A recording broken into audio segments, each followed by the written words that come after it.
Welcome to the Thriving Farmer Podcast. I'm your host, Michael Kilpatrick. Our mission is to inspire, educate, and celebrate sustainable farming. We believe that you can build a profitable, sustainable farm that gives you true farm freedom. Join us as we talk to farmers, innovators, educators, and entrepreneurs to glean their top takeaways in business and life. This episode is brought to you by Orisha. Stop interruptions and focus on what matters most. Delegate repetitive duties in your tunnel to Orisha. Sleep better knowing that they'll call you if anything goes wrong in your greenhouse. Be sure to check out their homepage for useful advice on how to simplify your farm life. Orisha, that is ORISHA.io. Hey farmers, Michael Kilpatrick here with another episode of the Thriving Farmer Podcast. And today my guest is Mike Garcia of Everoak Farm in Orlando, Florida. Together with his wife, Nikki, Mike runs a small, biointensive, and regenerative family farm where they grow certified or naturally grown fruits and vegetables, raise pastured poultry, and maintain a thriving apiary. Mike, welcome to the podcast. Thank you, Michael. It's great being here. Absolutely. So, Mike, share a little bit about where you're located, because you're in an unusual part of the country. I mean, there's definitely farms in Florida, but most of the farms we interview are not Florida farms. Yeah, so we're located in Central Florida, here in Orlando, Florida, and we're actually located 10 minutes from downtown Orlando. So we are urban, even though the neighborhood I kind of live in is a little bit of a peri-urban type neighborhood. Like everyone has their little 1 acre to 5 acre parcels. But yeah, Central Florida. So we're kind of floating between that growing zone of 9B, 10A. Right now we're in our off season. Actually getting ready to start planting in fall. Our growing season goes pretty much from October to about the beginning of June. Give you a little context of our growing area there. So. Yeah. And how many acres are you on? We're on 3 acres. In the market garden, I have about a little over half an acre cultivated, and then I have about 1.5 acres of agroforestry planted of different perennials with some integration of animals, which would be our pastured poultry, and yeah, that's essentially it. Okay. And then the pastured poultry, do you sell that under the exemption, or do you get that processed someplace else? Yeah, so we do our poultry, which our main focus is for meat. We were tinkering with eggs for a bit, but I feel like at our scale, it's not too profitable to do eggs for market. So we really just focus on producing chicken for meats, our broilers. So we fall under that. We operate under Florida's limited poultry license, which is part of that federal PL exemption. What is it, 49.3, whatever it is. Poultry is a small aspect of our farm. Our main focus is the annual vegetables. So. Gotcha. Now you have the agroforestry too. Talk a little bit about like what types of things are planted in that. Yeah, so we have. So the practice of agroforestry we focus on and implement is syntropic agroforestry. So we follow these principles, which were developed by Ernest Golsch out of Brazil. You're seeing it kind of pushing its way through South America, Central America, and then Australia and New Zealand. And you're starting to see some folks here in Florida adopting these practices and principles of agroforestry.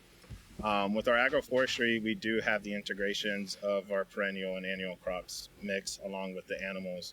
So the focus that we have within our agroforestry lines is a lot of bananas, papayas, avocado, mangoes, some guava. We also do low chill peaches as well, because we're in that zone that we can grow peaches, but eventually we will slowly phase out of that. Our chill hours over the season or over the years have been slowly dwindling down, and some mulberry as well. So because you don't have the chill hours because it's getting warmer, then you just can't produce some of those different things. Correct. Which we do have low chill, like our chill hour accumulation is usually anywhere between 100 to 200 chill hours. And for those who don't know what a chill hour is anything 45 degrees and below. So the peach varieties that we have 3 different peach cultivars that we focus on or that we grow is Tropic Beauty, Florida Prince, and You Have Sun. The older cultivars, Florida Prince and Tropic Beauty, need 150 chill hours, and then UF Sun is 100 chill hours. We still kind of hit that target, the UF Suns, and there are other cultivars too that just need 100 chill hours that are on to the market. It's just also with the labor that goes into peaches, and especially that's also around when Florida peach season is coming through. It's also at the peak of our annual growing season. So for us to keep up on top of peaches, Florida peaches tend to be small already. And if you want a nice large peach after fruit set, you have to immediately come through there and thin out fruits. So the labor is pretty intensive, not knowing. I planted a half acre of peaches, so not knowing the labor that went into that. Now we're kind of slowly moving away, and I'm integrating more subtropic plants. And also on top of that, with our agroforestry system, we do plant a bunch of other support species as well. So we're now, like I said, we're transitioning out of that. And that area where we grow our peaches is also where we run our chicken tractors as well. We raise our broilers in small chicken tractors. They're 5x10. Usually pack around 25, 30 birds per tractor. And we have 6 alleys. So depending on this past year, we took it easy on our broiler production just because we had a new addition to our family. So I needed to lean out a bit for the season. But this upcoming season, we're actually going to ramp up a little bit more on our broiler. Especially we have a great market for it. But like I said, our broilers and our poultry is a small aspect of our business. Our main focus is our vegetables. Yeah. One more question about the fruit, and then I promise we'll go to the vegetables. Yeah. Talk a little bit about some of these unique crops, and is there any different spray requirements? Are they challenging the grow, or bananas? Do you plant them and you just harvest them? No, I actually do not spray anything here on the farm. I've gone 2 years without spraying anything. Okay. I would take the approach that pest and disease is a stress response on plants, so it's creating those conditions for those plants to fully thrive. That's where I'm adopting a lot of the syntropic agroforestry principles of creating those conditions that they want to thrive. There's 5 main principles that goes into syntropic agroforestry: keep the ground cover, maximize photosynthesis, natural succession, management, and stratification. So stratification is the big thing, is the light requirement of the plants. So if you dive deep into permaculture, they focus on food forest layering and the physical aspect of the plants, other than looking at the aspect of the light requirement of the plants.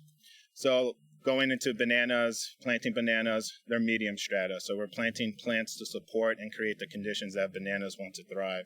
We do compost on site as well, so they do get top dress. Well, in the beginning of the first planting, they get a heavy dose of compost, but then after that, we're planting so many support species, and we're constantly chopping and dropping and doing a lot of nutrient cycling that it kind of feeds itself. And that's the idea, is for the system to feed itself. Because here on the farm, my idea is always to go beyond sustainability. If you think about the word sustainable, it's just you're at a straight line. It's like you reach a plateau and you're just, all right, cool, we're sustaining. And I want to go beyond sustainability and really fully regenerate and not rely on a lot of outside sources. So with that, we focus on growing a lot of support species to cater those target species. There is a little bit more management and labor into it, but I feel like the return is great because we're also trying to enhance our agroecology here and creating that diversity as well to support these plants. And we have different systems here and different designs to cater. Like we have our market garden within our agroforestry system, but I have the tree lines and the target species different than what I would have in the back system, where they're more focused on the fruit trees, and where we have systems designed to cater to to poultry and to cater to the other target species. That answer your question. Very cool. Yeah, no, that's cool. I mean, we probably could do a whole podcast on this, but we'll keep moving along. All right. So then 1.5 acre market garden. Let's talk a little bit or around there. Let's talk a little bit of half acre. Okay. So, all right. So then you have like so it's 3 acres total, 1.5 acre of the agroforest, half acre market garden, perennials, and then about 1 acre of just like management land or the house and all that. Houses, and then some other buildings and a little wild wooded area and access roads and all that. So, yes, yeah. It's a lot of the ground which doesn't give you any money from your farm, but are incredibly, totally necessary. Correct. Which is frustrating sometimes. Yeah. Yes. Like the house I'm living in, I'm like, oh, how many square feet is that taken up that we can't plant? And I live in a small house. We live in a 655 square foot house. So we're not even taking a huge. Oh, wow. That is small. Yeah. We live with my wife and 3 kids. So. Oh, wow. Yeah.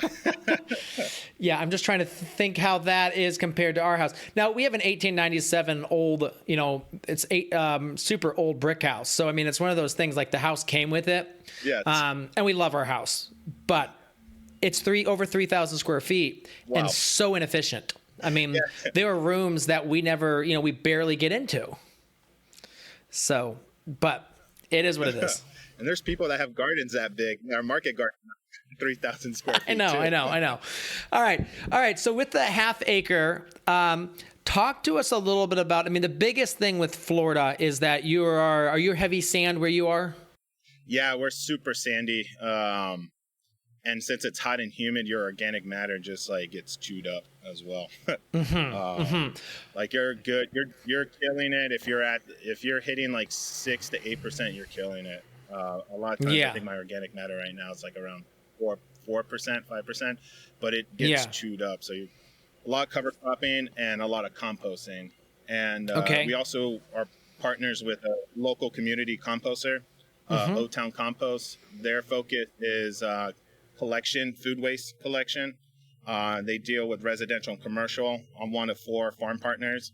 And then I also work with local arborists, being smack down in the middle of the city, and especially in and around Orlando. There's a tremendous amount of trees that are constantly getting work. So I'm always a text message away from getting wood chips and a text message away from getting food scraps. So wood chips being our carbon, and all the food scraps collected from O-Town Compost is our nitrogen. I usually spend the summer months, since it's our downtime and our off season, even though there's things pumping right now. And we're getting ready to start harvesting a bunch of bananas here soon. And then eventually we'll have mangoes and other fruits to bring to market. But during the summer months, I focus on making compost for the growing season. So right at May, I start collecting food scraps again, get wood chips again. And then every few weeks, I keep getting another load, keep flipping, and I have a whole cycle.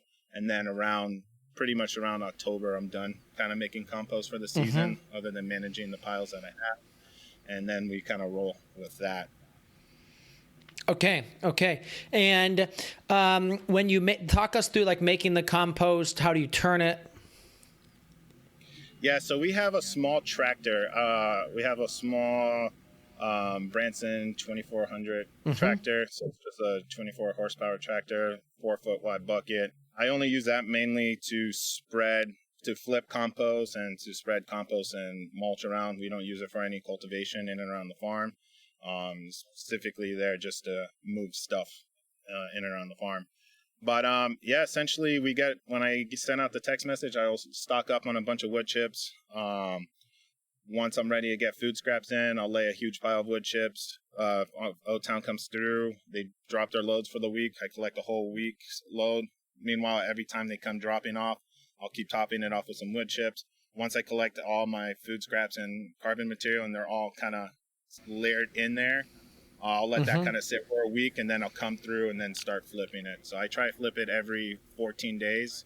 Every 2 weeks I'll come through, flip it, mix it as best as I can, and then I kind of have a whole staggering piles. And then once I open up one space, then I'll take up another load, and usually we have 4 sections that I designate that gets kind of closer to it being finished. And then I typically I'll use compost that's about, let's see, and we cook it. We're always monitoring the temperature. We're always maintaining around 150 degrees Fahrenheit. So we're hot composting. And typically I'll get a finished product within 3 months. So 3 months I'll have it's fairly chunky. Mine it being chunky. And I also go a little carbon heavy because I want to encourage more mycelium activity. And that's pretty much with the compost. It's nothing too special that we're doing there. At least I don't think it's nothing spectacular that we're doing. Yeah. Standard composting. Yeah. And then like the wood chips, does that come in with a lot of palm fronds and stuff too? Or is it mainly just like actual like... I try to reject the palm frond ones, and sometimes they do get in the mix, but I don't get a lot. Most of the times you're getting a lot of oaks, can firs, China bears. Yep. Let's see what else, other trees here, and a variety of other trees there. But palm fronds not too common, and usually the guys that I work with, they know that I don't prefer to take any ones with palm fronds on it. Okay. In it. And why is that? Just because the tractor, it's a pain in the ass to flip with palm fronds in there. That's the only issue I have. Like, they clump up so much. Okay. Yeah, they just clump up, and with the tractor bucket, it just doesn't want to scoop it up at all, and then it kind of gets tangled. But like I said, sometimes it gets in the mix. Okay. So, but like I said, so it's not. It's a bad. Yeah. It's just a management thing. That's it. It doesn't have any negative effect on the composting aspect. It's just it doesn't work with the tools that we have. I'm assuming the wood chippers they use, they're running that through a wood chipper, and it just doesn't chop it properly because they're so fibrous. I'm assuming. Exactly. Fascinating. Okay, I've always wanted to know that. And then. Yep. All right, so then we do the compost, and then how are you spraying the compost? You just hand spraying it by the bucket into the beds, or? Yeah, so usually with the buckets, before, like I usually do one heavy application at the beginning of the season, and then that's it. I kind of roll what's there. That's our main source of fertility, and then kind of plan out the crops that we grow around that. Obviously, the sections that get that heavy dose of compost, so those are heavy feeders. And then after that rotation will come more onto the light feeders. And so usually it's through with the tractor with the spreading in the bucket. So I'll run and straddle the beds, and just kind of spread it there and then come back and rake it. Obviously I'm getting compost, in the alleyways, but I'm okay with it. I do work it into the soil. This season I am going to plan and mess with, doing some deep mulching with the compost and just start layering it. Always hard to try and get our weeds under control here because the heat and humidity is always so vigorous. And it's so trying to move away from like tillage and go more towards like low till, no till, and get more into the habit. Now, since I have a little bit more labor available, we have interns and just develop an internship program.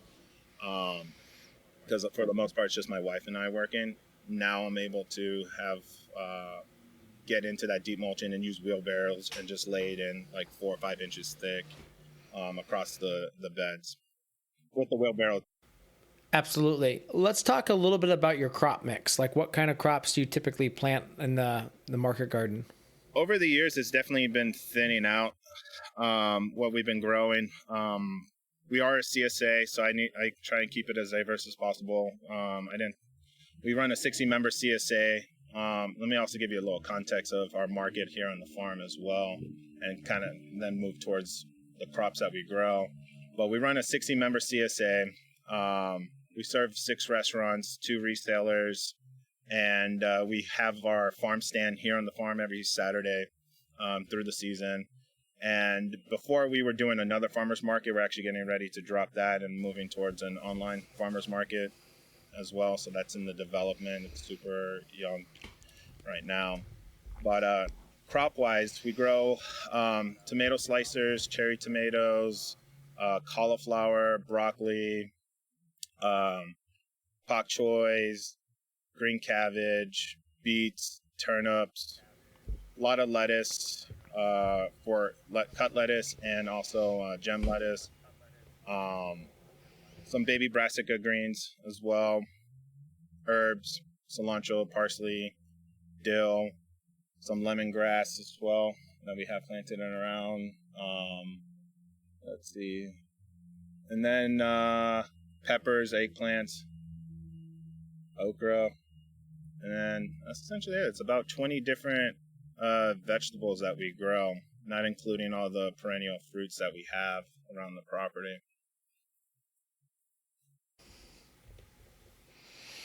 Okay. And then is that all of those vegetables go to the CSA, or do you have any other marketing aspects as well? Nope. It's, for the most part, CSA gets first dibs, and then follow that. After that, Okay. push to restaurants. And there's some things we grow more so just for the CSA, or there's some things we grow abundance for restaurants. Not everything we're growing is to cater to the restaurants, but it's mostly CSA first, then restaurants, and then the farm stand. Is kind of the order of sequence. Like cherry tomatoes, we might primarily grow for our farm stand and for the restaurants. I can't produce enough cherry tomatoes for that many CSA members, but slicers we can. So I'll grow mostly a lot of determinate tomatoes. Here in Florida, we have 2 growing seasons on most things, because we have our fall planting and our spring planting. We don't grow much during the summer. Greens, I do a lot of greens to restaurants and wholesaling as well. Yeah, that's essentially it. Okay. And then with those greens, I'm assuming it's quick turn and then go right back into another crop after that? Yep, exactly. Okay. Yeah, classic market. I follow the classic market gardening techniques and classic gardening market like rotations. So the only thing different with my farm is the integration of the agroforestry system and really trying to enhance that ecology here on the farm. Yeah. So essentially, like our market garden setup, there's a tree line with a mix of different perennials and support species, like perennial fruiting trees or plants, along with some support species to support those fruiting type crops. And then it's 4 market beds, and then it's a tree line, 4 market beds, tree lines, 4 market beds. And then I have it set up that way because, and the reason why I got deep into the agroforestry as well, is when we do our fall planting, it's still our wet season, and we deal with some extreme temperatures and weather changes. 1 second, it's like 98 degrees, almost 100 degrees with like 90%, 100% humidity. A storm comes through, like we have a mini tropical storm in the middle of the afternoon, 60-mile winds. You get about half an inch of rain, and then it drifts off and the sun comes out like nothing happened. So to have those barriers to really protect those crops from those extreme temperatures. And then even during the cooler season, we are prone to getting frost in this area. And there's times we do get pretty cold. So I'm really trying to build that microclimate to help buffer those extremes that we constantly deal with here in Central Florida. That coming into fall, this being in the raining season and going through those intense those afternoon storms. And then once we get into December, January, we get sometimes we get these Arctic blasts that comes through here, and it's dipping down to in the 30s. And then 2 days later, it's back up in the, like you'll have highs in the 70s, almost into the 80s during the winter months. And then next day, your highs are into the 50s, 60s. So to really have those buffers to help buffer those extreme conditions. So coming across agroforestry and learning these techniques and practices to really help baby those, and how I have them designed and the systems designed, it's still like I'm getting enough sunlight for those annual crops that I need, but I have it high enough and sheltered enough that they're thriving. All right. Yeah, no, absolutely. Hey farmers, summer is a very busy time on the farm, and the last thing you have time to think about is all the different aspects of keeping your greenhouse crops going. That's why we've chosen to automate our tunnels with Orisha, and it just saves us so much time. I've got Guillaume here from Orisha to chat about focusing on the important things. What are those important things that we need to focus on? Well, first thing, if you want your farm to be resilient and stay for years, you need to focus on your sales. That's a part that's really easy to forget. And if you are focusing on your sales, maybe you're not out there like opening the sides of the tunnels. And so automation, that's awesome. So what does automation do for us? Well, the first thing I tell people is the first reason to automate is for mental health, to reduce the level of stress, because there's too many things to think about. And if you forget one, you end up with bad consequences. And that's just creates anxiety. So you don't want to think about like the ventilation of a greenhouse all the time, especially in spring and well, the shoulder seasons. You don't want to think about irrigation all the time. You don't want to think about the diseases it can create and how to prevent them. All of that can be done for you while you focus on your sales, while you focus on your team, while you focus on your cash flow, whatever it is. You want to create that space to focus on the other things. And automation also helps with delegation.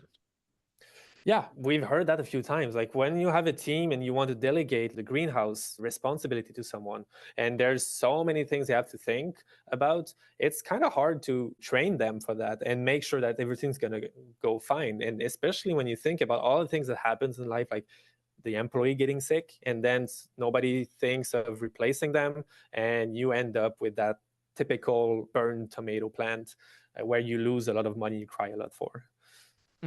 Absolutely. And it reduces interruptions as well.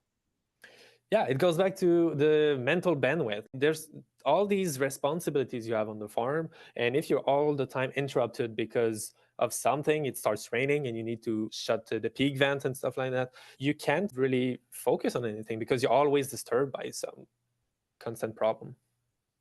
Absolutely. To find out more about Orisha, including their popular leasing option with no upfront costs, go to Orisha, that is ORISHA.io.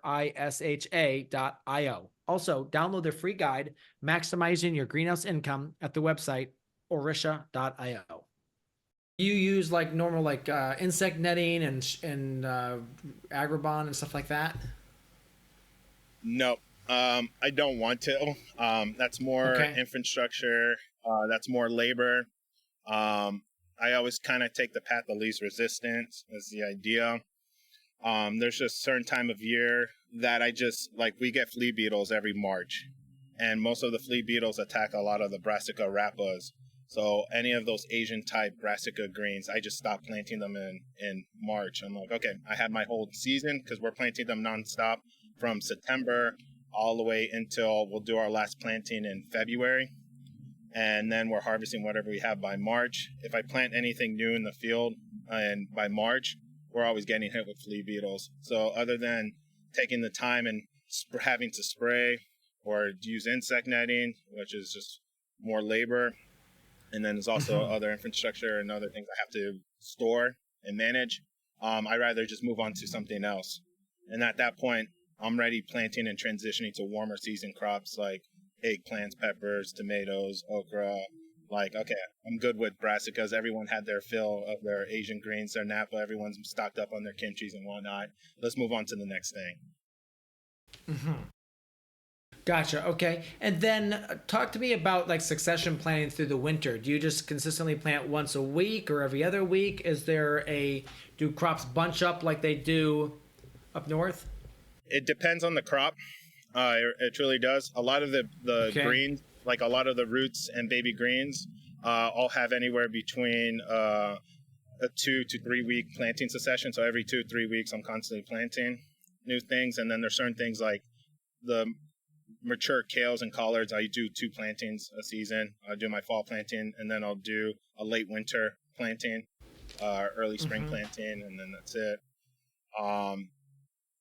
Like warm season stuff, we're actually getting ready to start planting now. That goes in the ground. We'll harvest that late fall.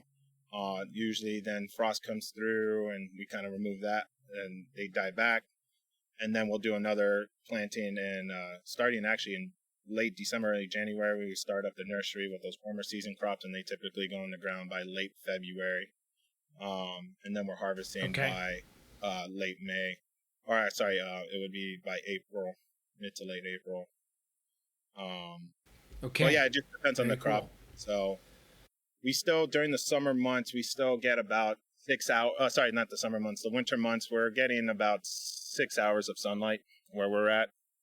So it's still, things kind of do slow down. It's actually the best time of year because the weed pressure is super chill. Everything is thriving. And this part of Florida, from Central Florida and south from us, winter time is our time. that's everything is thriving. Mm-hmm. At least for the cooler season. At least for the cooler season crops. Gotcha. Okay. Yes. Yeah. And the few frosts, you do get any frosts? Yeah, we do get a frost. There's about last season we didn't actually get any frost. It was actually the first time in 5 years that we didn't experience any frost here, and that I think it was due to El Nino. But previous years we'll get frost about 5 to 8 times through the season. So, and they're typically light frost. For the most part, on average, we're getting lows into like 33, 34. Okay. So yeah, not too bad at all. Yeah, and typically at that time, everything we're growing on the field can take a light frost. So, except the warmer season types crops, they obviously kind of work their ways out. So we never worry about having to do any frost protection or any of that. Like the lettuce, we'll keep open, no covers. Same thing with all the brassicas. You'll wake up in the morning, there's a little bit of ice, but by 11 o'clock, everything is gone and everything's perked up like nothing's happened. Yeah, absolutely. Talk a little bit about your internship program, because I know that one's new for you. Yeah, I'm always trying to encourage a younger generation to like get into farming and to give an opportunity to kind of get hands-on learning. I'm self-taught. I originally did not like farming wasn't my original career choice. I originally went to culinary school, and then attending culinary school and striving to become a chef, I started questioning our food system and questioning and curious how certain things are grown. And that's when I picked up backyard gardening. And then the gardening over the years just kept growing, got into permaculture, did that for a bit. And meanwhile, while gardening and cooking in kitchens, was doing both, that drive for cooking kind of started dwindling down, and I kind of wanted to do something more wholesome, more rewarding. I kind of want to not only be able to feed myself, but to be able to feed the community. So I kind of started picking up the books, reading a lot of the literature that's out there, talking to other local producers, and just jumped right into it. I've been full-time farming since 2019. And been earning my income from the farm since October of 2019. But where I was going with that, with the internship program, I never had the opportunity to get any hands-on learning. And I always was like looking for that, and especially close to where I'm at. And there's not a lot of farmers here or producers here in the Orlando area, at least for the small-scale market growers. There are larger-scale commercial farms in Central Florida, but for those small-scale market gardeners at the level that I wanted to get into, there wasn't really any producers to kind of work under and get a season in. Especially, I never had the luxury just to kind of stop working and just move on to a farm, or intern or wolf onto a farm. But since now I'm conveniently located right in the middle of Orlando, I kind of want to offer that opportunity for anybody that wants to come through. So that internship program that we just been taking applications recently on this, just requiring just about 6-8 hours of work a week, come through and just get hands-on learning experience. I think we're pretty unique in the aspect of the agroforestry that we do. It's super new, so there's plenty of market gardeners out there doing that aspect of producing, but there's not a lot of people out there doing agroforestry, especially agroforestry in the sense of like market farming and at a smaller scale and at a very intensive scale. But yeah, just to kind of get that hands-on learning experience, and just to get the opportunity to kind of pick my brain, see and experience everything for themselves. And hopefully to inspire them to move on to do something else or similar, or to just at least get a taste of it, and they saw what it's like, and see if it's maybe something they want to continue doing, or it's maybe something they got out of their system. Because small-scale farming and market farming isn't for everybody. There's definitely a certain mindset and certain lifestyle you kind of fall into. Yeah, absolutely. So with this, are you accepting people from all over the country or just locally? I'm accepting anybody that's willing to come and take. It's not a paid internship. It's a work internship. There's no payment other than having the experience, the knowledge, and just yeah, that's essentially it. So I'm open to anybody that's willing to come out here and take it on. But most of the applicants that we've been getting have been local as well. It's mostly local. There's a couple universities in the areas that have environmental science degrees, so a lot of them are in the environmental science realm. And then is there like a set schedule during the week for them, or kind of how does that work? Yes. So we have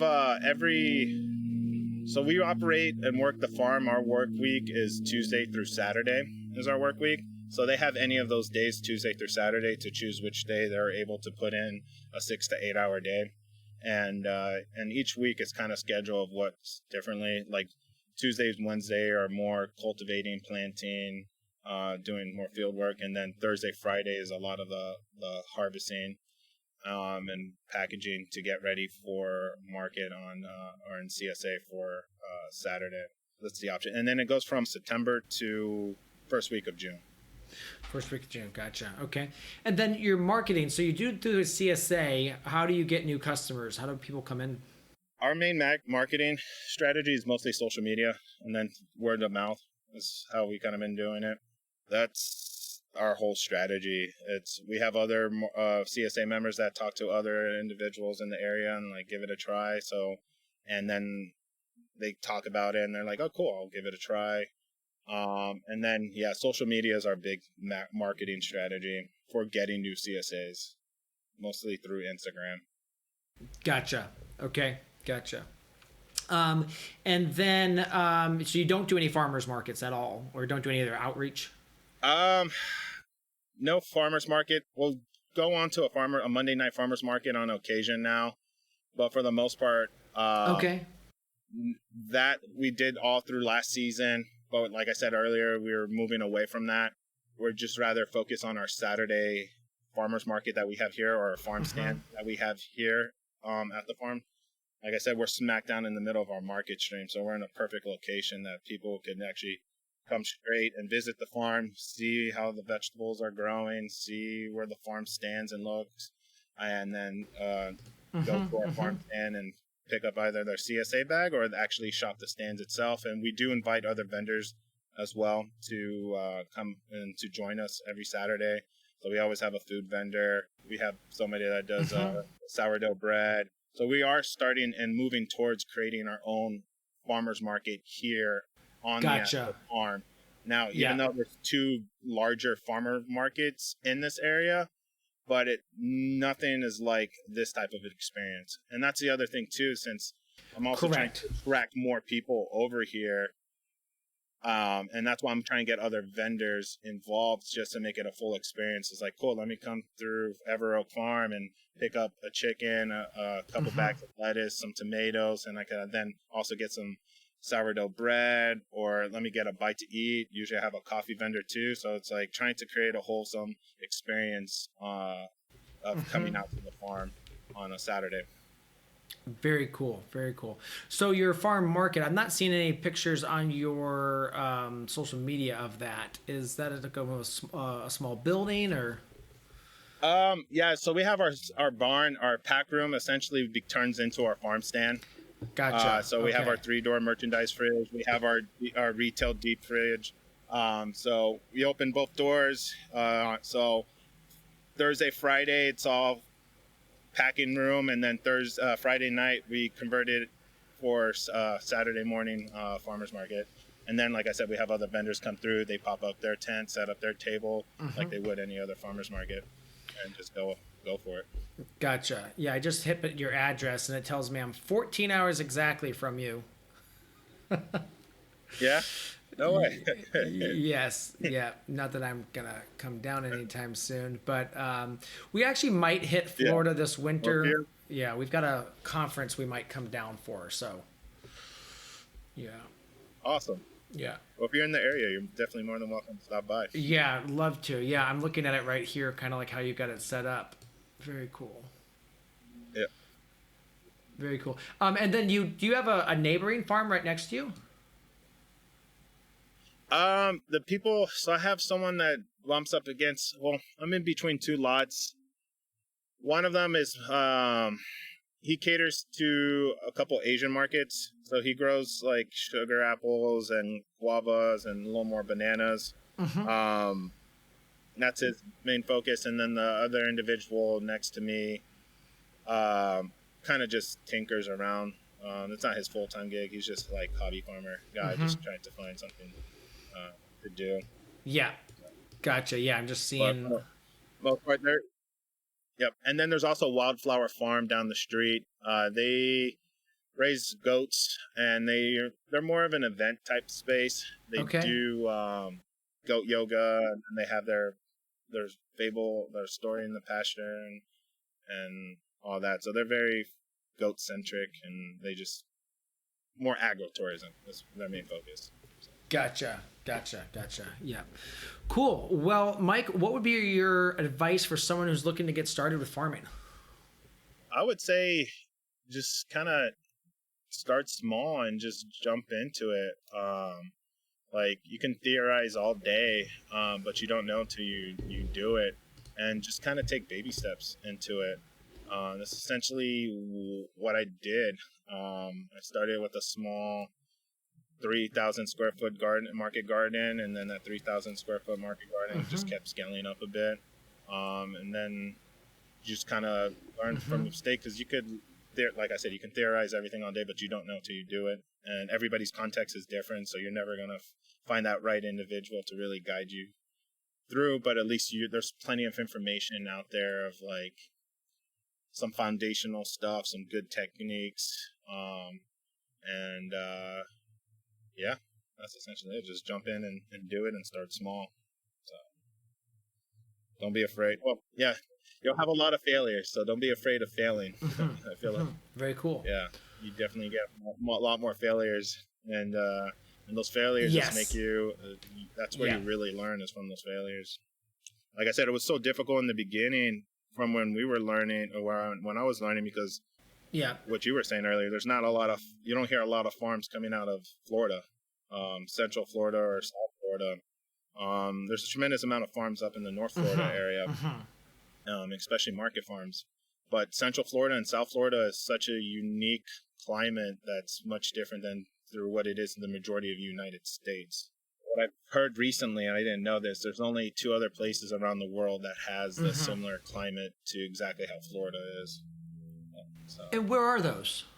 I actually got to look that up, but I didn't stick. It didn't stick with me, the 2 other places. I just heard it in passing, watching or listening to an interview and a talk, and I just like, when that was said, I'm like, oh man, that's so crazy, and I just thought about it. It's like, yeah, it is pretty unique, and I tell people Central Florida is super unique too, because you have this weird mix of like borderline temperate climate, because we grow a lot of blueberries in this region.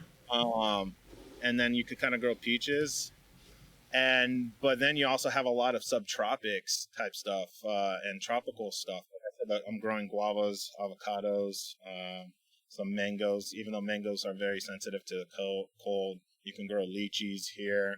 So there's a lot of fun other fruits you can grow here. But then a lot of the familiar, same thing with strawberries. Strawberries here in Florida is a really big thing. Usually we're the first ones on trees that produce strawberries, and then it kind of moves up throughout the United States. We get strawberries starting in December. They'll start picking, but it really comes in January. So you're usually planting strawberries by October. You'll start getting some coming through in December, but mostly late January, February is the start of that, really the strawberry season. But yeah, I always tell people, where else can you really have tropical fruits and temperate type fruits in one place? And Central Florida is definitely one of those places where you can kind of get a best of both worlds. But it also makes it challenging, because it's also like you get these extreme heats and your high humidity, but then we also get these huge cold snaps, and it gets super dry here during the winter. Oh, interesting. During the winter it gets dry. Yeah, our dry season is the winter. So our wet season doesn't start till about May. So May until November is our wet season. And then December to April is our dry season. Interesting. That's fascinating. Yeah. I thought down there would be wet during the winter time, but it's opposite. That's why it makes it a lot easier to grow a lot of... Yes, exactly. Because I was trying to think your bed flips, and I was like, well, if you can't even get into the field, that must be pretty challenging. So... No. And that's when we definitely have to rely on a lot of irrigating as well. All right. Well, Mike, thank you so much for your time today. It was a pleasure having you on the podcast and learning about all the awesome things you're doing down there in Florida. Yeah, totally. It was a pleasure. So there you have it, another episode in the books. So I'd love if you would hop on over to iTunes and leave us a rating and a review. Those mean everything to us. We love to hear what you're thinking. If you have a podcast guest that you can recommend, please pop on over to the Thriving Farmer Podcast website and leave us a review. That's thrivingfarmerpodcast.com.